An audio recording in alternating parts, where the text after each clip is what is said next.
행복의 문을 여는 창님께 월요일 매일 큐티 나 주님을 모른다 해도 우리 베드로의 고백 찬양하시겠습니다. 주의 사랑 항상 내 곁에 머무시네. 나 주님을 모른다 하여도 주의 사랑 또 나를 믿어주시네. 나 주님을 모른다 하여도 주의 사랑 항상 내 곁에 머무시네. 주님만이 피난처 되시네. 주의 사랑 또 나를 믿어주시네. 주님만이 내 소망 되시네. 고백합니다. 주를 사랑합니다. 온 마음 다하여 주를 사랑합니다. 엎드립니다. 주를 경배합니다. 신실한 그 사랑으로 나를 채워주소서.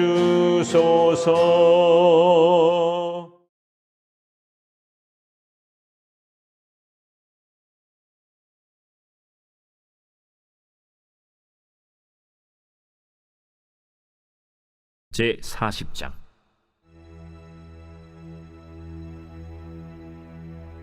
그 후에 애굽 왕의 술 맡은 자와 떡 굽는 자가 그들의 주인 애굽 왕에게 범죄한지라. 바로가 그 두 관원장 곧 술 맡은 관원장과 떡 굽는 관원장에게 노하여 그들을 친위 대장의 집안에 있는 옥에 가두니 곧 요셉이 갇힌 곳이라. 친위 대장이 요셉에게 그들을 수종들게 하매 요셉이 그들을 섬겼더라. 그들이 갇힌 지 여러 날이라. 옥에 갇힌 애굽 왕의 술 맡은 자와 떡 굽는 자 두 사람이 하룻밤에 꿈을 꾸니 각기 그 내용이 다르더라. 아침에 요셉이 들어가 보니 그들에게 근심의 빛이 있는지라. 요셉이 그 주인의 집에 자기와 함께 갇힌 바로의 신하들에게 묻되, 어찌하여 오늘 당신들의 얼굴에 근심의 빛이 있나이까? 우리가 꿈을 꾸었으나 이를 해석할 자가 없도다. 해석은 하나님께 있지 아니하니까 청하건대 내게 이르소서. 술 맡은 관원장이 그의 꿈을 요셉에게 말하여 이르되, 내가 꿈에 보니 내 앞에 포도나무가 있는데 그 나무에 세 가지가 있고 싹이 나서 꽃이 피고 포도송이가 익었고 내 손에 바로의 잔이 있기로 내가 포도를 따서 그 즙을 바로의 잔에 짜서 그 잔을 바로의 손에 들여놓으라. 그 해석이 이러하니 세 가지는 사흘이라. 지금부터 사흘 안에 바로가 당신의 머리를 들고 당신의 전직을 회복시키리니 당신이 그 전에 술 맡은 자가 되었을 때 하던 것 같이 바로의 잔을 그의 손에 드리게 되리이다. 당신이 잘 되시거든 나를 생각하고 내게 은혜를 베풀어서 내 사정을 바로에게 아뢰어 이 집에서 나를 건져주소서. 나는 히브리 땅에서 끌려온 자여 여기서도 옥에 갇힐 일은 행하지 아니하였나이다. 떡 굽는 관원장이 그 해석이 좋은 것을 보고 요셉에게 이르되, 나도 꿈에 보니 흰떡 세 광주리가 내 머리에 있고 맨 윗광주리에 바로를 위하여 만든 각종 구운 음식이 있는데 새들이 내 머리의 광주리에서 그것을 먹더라. 그 해석은 이러하니 새 광주리는 사흘이라. 지금부터 사흘 안에 바로가 당신의 머리를 들고 당신을 나무에 달리니 새들이 당신의 고기를 뜯어 먹으리이다. 하더니 제3일은 바로의 생일이라. 바로가 그의 모든 신하를 위하여 잔치를 베풀 때에 술 맡은 관원장과 떡 굽는 관원장에게 그의 신하들 중에 머리를 들게 하니라. 바로의 술 맡은 관원장은 전직을 회복하매 그가 잔을 바로의 손에 받들어 드렸고 떡 굽는 관원장은 매달리니 요셉이 그들에게 해석함과 같이 되었으나 술 맡은 관원장이 요셉을 기억하지 못하고 그를 잊었더라. 요셉은 정절을 지켰지만 감옥행을 피할 수 없었습니다. 요셉은 하나님 앞에 정절을 지키고 또 주인에 대한 신의를 지켰지만 감옥행을 피할 수 없었다. 그러니까 인생이라는 것이 내가 하나님 앞에 온전하게 살아도 내가 원치 않는 방향으로 갈 수가 있다라는 것이죠. 그러나 거기에는 다 하나님의 계획이 있었던 거죠. 요셉이 이때 나이가 28인 것이 확실합니다. 그리고 요셉은 보디발과 주인의 집에서 총 합쳐서 11년 이상을 보냈다. 그래 이제 요셉이 갇혀 있는 상황이에요. 보디발의 친위대장의 감옥에, 그게 집 안에 있었던 거죠. 근데 그 후에 무슨 일이 있었느냐? 40장에 아주 굉장한 여기서 희한한 일이 일어납니다. 애굽의 왕의 바로의 술 맡은 자와 떡 굽는 자가 그들의 주인 애굽 왕 바로에게 범죄했습니다. 그래서 바로가 분노를 했어요. 여기서 술 맡은 관원장은 포도를 따다가 즙을 짜서 포도주를 만들어서 바로의 컵, 바로의 잔에다가 따라주는 역할을 했던 관리입니다. 그러니까 이제 지금도 이제 다 밝혀지고 있잖아요. 그 독살이 굉장히 유행했다라는 거, 성행했다라는 거. 고대 왕들이 독살을 제일 무서워했고, 자기 생명을 굉장히 직접적으로 위협할 수 있는 그 자리가 바로 이 술 맡은 관원장의 자리이기 때문에 가장 자기가 신임할 수 있는, 자기 생명도 맡길 수 있는 그런 사람을 선임을 해서, 그러니까 위치와 이런 왕의 이게 지근거리에 있는 최고의 어떤 권력자 중에 하나고 정치적 영향력도 컸다. 그래서 이집트 문헌에서 증언하는 대로 이런 관리들은 흔히 부유했고 영향력이 컸다고 얘기합니다. 느헤미야도 마찬가지예요. 느헤미야 아닥사스다 왕에게 술잔을 올렸던 술관원이었고 두터운 신임을 받은 자였습니다. 떡 굽는 관원장 역시 왕이 먹을 떡을 준비해서 바친 자로서 술관원장처럼 높은 지위에 있었던 자입니다. 영향력이 또 큰 사람이에요. 이들이 왕에게 범죄한 것이 들통이 났고 두 사람에게 노하해서 감옥에 보냈는데 그 감옥이 어디냐? 감옥이 이제 하필이면 친위대장이 있는 집에 있는 감옥이었습니다. 그래서 근데 거기에 누가 있었느냐? 이미 여주인의 농간으로 감옥살이를 하고 있었던 요셉이 거기 딱 기다리고 있었던 거죠. 그러니까 요셉의 그러한 복역 생활, 감옥 생활은 우연이 아니고 뭔가 하나님의 보이지 않는 하나님의 섭리에 의해서 진행이 되는 거라는 것을 우리가 성경의 독자들은 이걸 보면서 이 40장까지 읽으면 이게 이유가 있었구나. 이제부터 이들이 투옥된 후부터 요셉의 진가가 빛나기 시작하죠. 친위대장이 여기서 4절에 재밌는 표현이죠. 요셉에게 그들을 수종들게 했다. 그러니까 감옥에서도 여전히 보디발의 신임, 그 주인의 신임을 여전히 받고 있었고 고관대작이었던 정치범을 범털이죠. 이 사람들을 수종들게 했다. 그러니까 이게 완전한 판결이 아니고 지금 이제 유예된 상태예요. 최종 판결이 나기 전에. 그러니까 잠시 있는 거라 이게 진짜 어떻게 될지 모르기 때문에 보디발도 중요한 사람들이라는 거죠. 요셉에게 이게 맡깁니다. 아내에 간통했다. 나를 강간하려고 했다. 간통이 아니라 미투를 한 거죠. 이 미투에도 불구하고 보디발은 요셉의 성실함을 전혀 의심하지 않았다.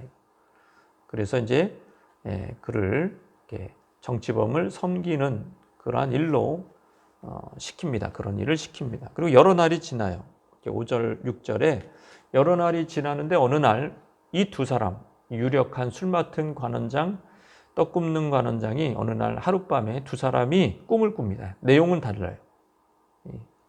꿈이 하도 수상한 꿈을 꾼 거예요.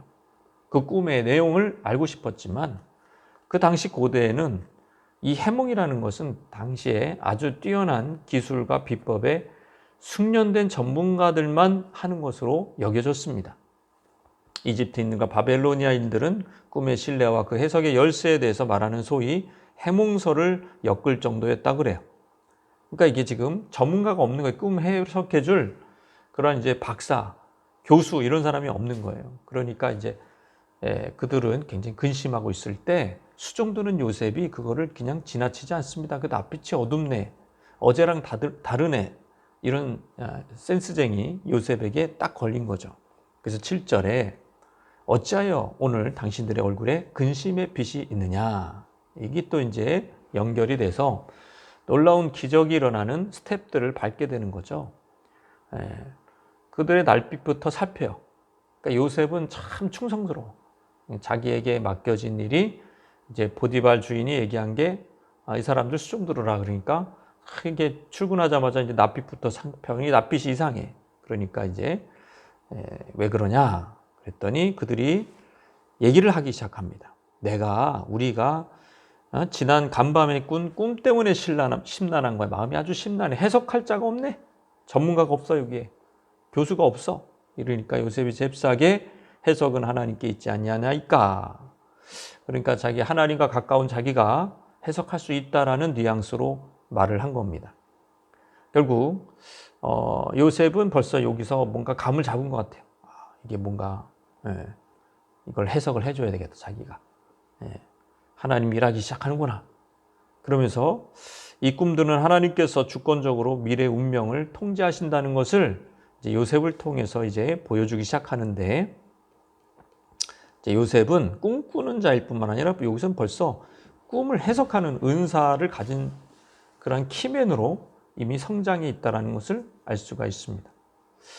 그러니까 요셉은 지금 이 감옥에서 썩고 있는 게 아니에요. 벌써 감옥에서 정치범들, 최고의 정치범들을 섬기면서 궁중의 문화, 궁중의 정치, 생활 등을 배우고 있었고, 그래서 나중에 총리 될 때에 선행 교육을 받고 있었고, 또 지금 꿈 해석자로서의 지금 은사를 지금 사용할 수 있는 첫 번째 기회를 잡는 거예요. 이게 나중에 중요하거든요. 이게 또 요셉이 지금 이게 꿈 해석이 여기서 끝나는 게 아닙니다.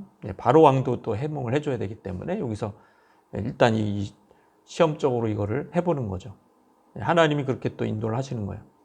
요셉은 계속 하나님이 함께 하시고, 감옥에 가더라도 요셉은 성장하고 있었다. 영적으로 성장하고 있었다라는 것을 알 수가 있습니다. 그때 술 맡은 관원장이 요셉에게 내 꿈이 이러이러하다 그러면서, 이제 여기서 3이라는 숫자가 중요한데, 포도나무에 3가지가 있는데 거기 싹이 피고 꽃이 나고 포도송이가 맺히고, 그래서 자기가 그것을 따다가 그 익은 포도주예요. 포도에 그 따다가 짜가지고 그 즙을 짜서 이제 바로의 손에 드렸다. 그랬더니 요셉이 길몽이다. 뭐 이렇게 얘기하는 거죠. 길몽이다. 해석하는 은사를 가지고 딱 중요한 얘기를 합니다. 3가지는 3일이다. 이렇게 해석하기가 쉽지 않잖아요. 두루뭉실하게 할 수는 있어도 딱 3일 후에 당신 복직된다는 거예요. 머리를 들고 복직시켜준다는 얘기예요.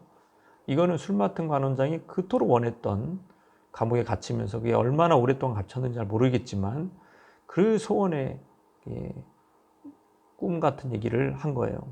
그래서 이제 이 술 맡은 관원장의 이제 앞으로 3일은 흥분되는, 그런 기대되는 3일일 것입니다. 요셉은 자신의 해몽을 확신했어요. 이게 하나님이 자기에게 그런 은사를 주셨다는 것도 확신했기 때문에, 그게 그렇게 성취될 것을 믿었기 때문에 이제 벌써 청탁을 합니다. 당신이 잘 되시거든 나를 생각하고 내게 은혜를 베푸사 내 사정을 바로에게 알게 해주세요. 나를 건져주세요. 나는 무죄합니다. 나는 그냥 여기 있을 사람이 아닙니다. 옥에 갇힐 그런 범죄를 한 적이 없습니다. 그러면서 이제 간곡히 부탁을 하는 거예요. 옆에서 이 모든 걸 쭉 지켜봤던 떡 굽는 간원장이, 야, 길몽이네? 그러면서 이제 사실 이 사람이 죄인이에요. 이 사람이 범죄한 사람인데, 그래서 사실 이제 먼저 나서지 않고 이렇게 기다리고 있다가 해석이 좋은 것을 보고 16절입니다. 나도 이제 꿈을 꿨다 이러면서 또 이 3개가 나와요. 흰떡 3강주리가 4개 있었고, 맨 위에 강주리에 각종 구운 음식이 있었고, 나머지에도 흰떡이 있었는데 그 새들이 와서 먹더라, 뭐 이런 얘기를 했어요. 요셉은 거침없이 또 해석을 합니다. 그 3강주리도 역시 3일이다. 3일 후에 당신의 머리를 끊고 그러니까 앞에 술 맡은 관원자는 머리를 들고 이랬는데 여기서는 끊고, 그러니까 이게 똑같은 히브리어가 쓰여졌는데 이게 문맥에 따라서 이런 두 가지 의미로 쓰일 수 있다 그래요. 그러니까 여기서는 머리를 끊는 겁니까? 그러니까 참수형을 한 다음에 목 없는 상태로 이제 나무에 달려가지고 그 고기가 지금 새에게 뜯겨 먹겠다라는 그런 해석을 해주는 거예요. 그러니까 그거는 진짜 악한 죄인에게 최악의 이제 모욕을 주는 그때의 이집트의 사형 방법이었던 거죠. 시신을 매달아 가지고 짐승에게, 새에게 뜯어막히게 하는 거. 그런 얘기를 아주 진짜 이거는 뭐, 근데 딱 3일이 바로의 생일이고 국경일이었습니다. 왕이 취임 기념일 같은 그런 날이었습니다. 죄인을 사명해내주는 그런 시간에 요셉의 해몽대로 술 맡은 관원장은 사면되고 복직되고 다시 그 자리에 올라서 바로에게 술을 따르는. 그런데 요셉의 해석대로 떡 맡은 관원장은 목이 달아났어요. 목이 잘리고 새밥이 되었습니다.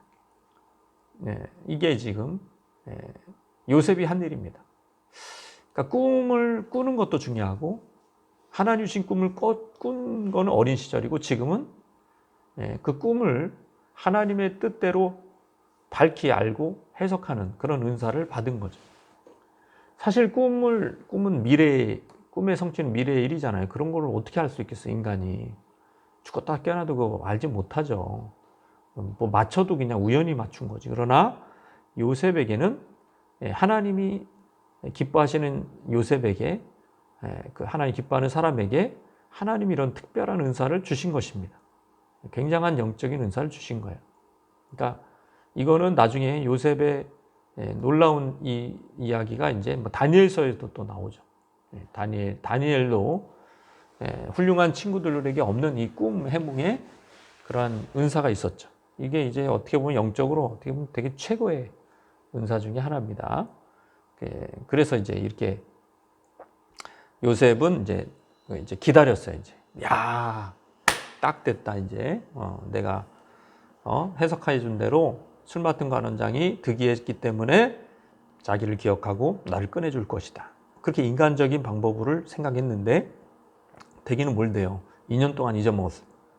이것이 이제 요셉에게 마지막 연단의 과정입니다.